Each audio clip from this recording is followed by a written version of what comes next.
आइए आज हम लोग साइंस का अम्ल, क्षार और लवण पहचानने का एक तरीका सीखते हैं। सर जो तरीका हम बताने वाले हैं सर, वो तरीका बहुत बेहतरीन तरीका है। अगर आप इसको शुरू से अंत तक देखते हैं तो बहुत अच्छा से समझ में आएगा और आज के बाद आप तुरंत पहचान लीजिए कौन सा अम्ल है कौन सा क्षार है।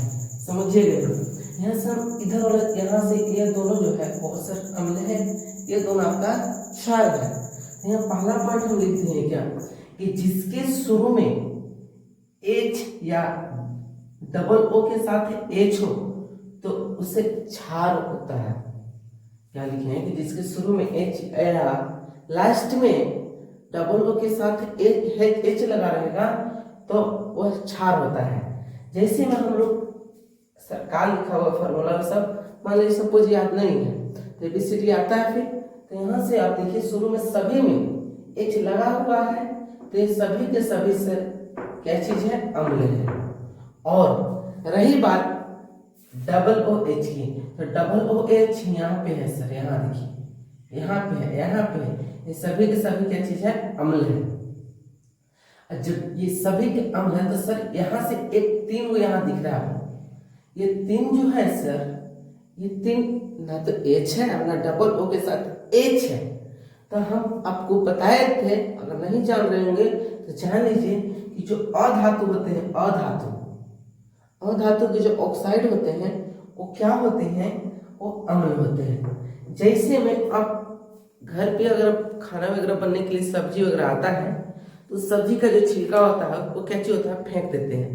वही छिलका को आप जब गल जाएगा तो देखिएगा सर कार्बन डाइऑक्साइड गैस उत्पन्न होता है। और जब वही गैस उत्पन्न होगा तो उसको जीभ से थोड़ा सा चख के देखिएगा, वो कैसा लगेगा, आपको खट्टा लगेगा। तो याद रखिएगा अधातु के ऑक्साइड जो होते हैं वो क्या चीज होते हैं सर, अम्ल होते हैं। तो अधातु के ऑक्साइड आपका हो गया CO2, SO2, NO2, ये तीनों जो है अधातु की क्या चीज है, ऑक्साइड है। ये तीन को अम्ल है सर। उसके बाद उम्मीद करते हैं सर अम्ल आपको अच्छा से समझ में आ गया होगा। फिर देखते हैं सर एक है आपका क्षार। क्षार को पहचानेंगे कैसे सर, तो क्षार में हम क्या लिखा है देखिएगा, जिसके अंतिम में OH या O रहे तो वह सर क्षार होता है। जिसके अंतिम में OH देखना है और लास्ट में O देखना है, अगर इतना दो चीज रहेगा तो क्या चीज होता है, क्षार होता है। तो जैसे में यहाँ पे देखिएगा एक एलाइ दे दिया शुरू में, ना तो इसमें OH है और ना इसमें O है, इसमें है सर क्या, OH। तो इसको भी छोड़ दे रहे हैं, थोड़ा सा आगे बता रहे हैं। देखिएगा इसमें OH लास्ट में है, यहाँ OH है, यहाँ OH है, यहाँ OH है, यहाँ पे OH है और यहाँ पे OH है, यहाँ है, यहाँ है। उसके बाद खाली देखिए लास्ट में वो यहाँ, इसलिए सभी के सभी जो है वो सर क्या चीज है, क्षार है। यहाँ भी लास्ट में हो, यहाँ भी लास्ट में हो, यहाँ भी लास्ट में हो, यहाँ भी लास्ट में हो, यहाँ भी लास्ट में हो, तो ये सभी क्या चीज हो जाता है, क्षार हो जाते हैं। तो एक अधातु जो होती है ना, इसका क्षार का ये क्षार होती है ना, धातु के ऑक्साइड को सर क्षार बोला जाता है। कैसे बोलते हैं, धातु के ऑक्साइड। जैसे में अगर किसी लोहे में जंग लगता है तो उस जंग लगा हुआ को आप अपने भाषा में बोलते हैं कि चीटी लगा हुआ है, आप उसको छुड़ा करके और हाथ हथेली में आप अपना थोड़ा सा रख लीजिएगा और उसको थोड़ा सा जीभ से सर चख के देखिएगा, आपको हल्का वो कड़वा लगेगा। जो कड़वा लगता है वही होता है क्षार। तो इसीलिए जो एलाइ होता है ये सब धातु है, लिथियम है। तो सर लिथियम लास्ट में, अब सर धातु अधातु क्या होता है सर बताते हैं, ठीक है, पहचान लीजिएगा।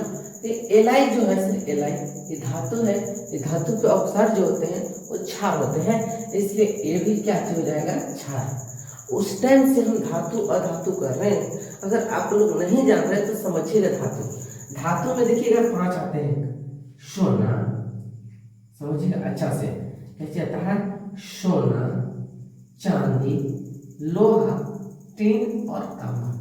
ये 5 सर धातु को याद रखना होगा। क्या चीज, सोना, चांदी, लोहा, टीन और तांबा। जितने फिर बच गए धातु उस धातु में क्या देखना है कि अंतिम में, जिसके अंतिम में म हो। कैसे देखना है सर? म, जिसके अंतिम में सर अगर म होगा तो सभी के सभी धातु होते हैं। जैसे आपका है सोडियम, पोटेशियम, लिथियम, ये सब के अंतिम में देखिएगा तो सभी में म है। तो जिसके अंतिम में म रहेगा वो सभी के सभी धातु है, जिसके अंतिम में म नहीं रहेगा वो सभी के सभी क्या चीज है? अधातु है। बस ये 5 को छोड़ा के, ये 5 में म खोजिएगा तो नहीं मिलेगा, ये 5 को याद करना होगा, ये 5 सर धातु है। उसके बाद एक है अधातु, तो जस्ट इसका उल्टा हो जाएगा कि जिसके अंतिम में मन नहीं लगा उसे बोलते हैं अधातु कहते हैं। डिफिनेशन कुछ और होता है, जिसमें धातु का डिफिनेशन होता है कि जिसमें विद्युत आसानी से प्रवाहित होती है उसे धातु कहते हैं, जिसमें विद्युत आसानी से प्रवाहित नहीं होती है उसे अधातु कहते हैं। तो इसका जैसे हो जाएगा, जैसे इसका हो जाएगा ऑक्सीजन, ऑक्सीजन, फिर हो जाएगा आपका हाइड्रोजन, हाइड्रोजन, बहुत सारा हो जाएगा, इत्यादि में करते हैं। और रही बात हम क्षार पढ़ लिए, और जो क्षार होता है सर, क्षार को ही सर एक बोलते हैं भस्म, यहीं पर लिख दे रहे हैं नीचे पे, इसी को बोलते हैं भस्म। ये बात हो सर आप गांठ बांध लीजिएगा, क्योंकि अगर क्षार ना देख करके भस्म मिला एग्जाम में तो आप कंफ्यूज होइएगा, और जब कंफ्यूज होइएगा तो आप ही को दिक्कत होगा। इसलिए क्षार का दूसरा नाम है भस्म, कोई दिक्कत नहीं। अब एक है लवण, आप देखिएगा लवण जो है हम आपको यहीं पे बताते रहे हैं। लवण को देखिएगा, लवण क्या होता है? लवण को लाल से लिखते हैं, देखिएगा लवण, लवण, लवण में क्या होता है ना, तो इसके शुरू में लिखते रहे, इसके शुरू और अंतिम में अम्ल क्षार का अम्ल और क्षार का कोई नियम ना पालन करता हो, नियम पालन न करता हो उसे लवण कहते हैं।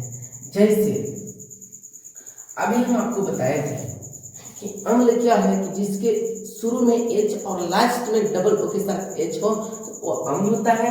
क्षार होता है कि जिसके लास्ट में OH और O रहे तो क्षार होता है।